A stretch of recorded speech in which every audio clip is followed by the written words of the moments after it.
Hi, I'm Lindsay Good. I'm an employee of Alinta Energy here at the Augusta Power Stations. I started work with ETSA back in 1971 as an apprentice fitter and turner. Then in '83 we came over here to Northern Power Station while they were building it, and then commissioned it in 1984-85. And there's quite a number of other employees who've got a similar amount of service on the site.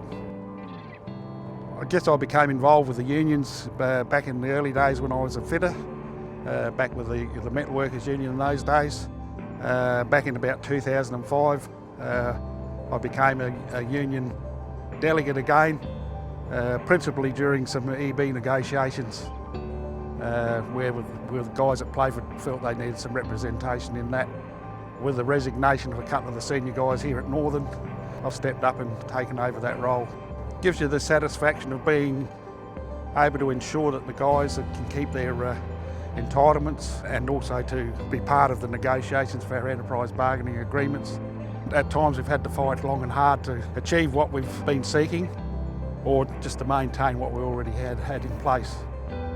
Energy company Alinta today confirming the closure of its Port Augusta power station and Lee Creek coal mine at the expense of more than 400 workers and possibly an entire town. Alinta workers knew the end was coming, but thought it was 15 years away.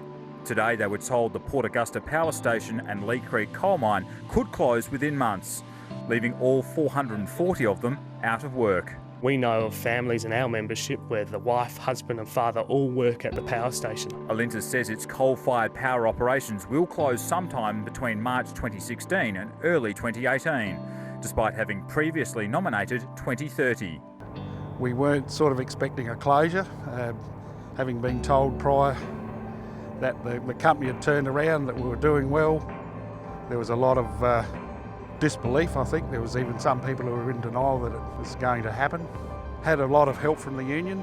They've been coming to site quite a bit, talking with the members, discussing the options that are there.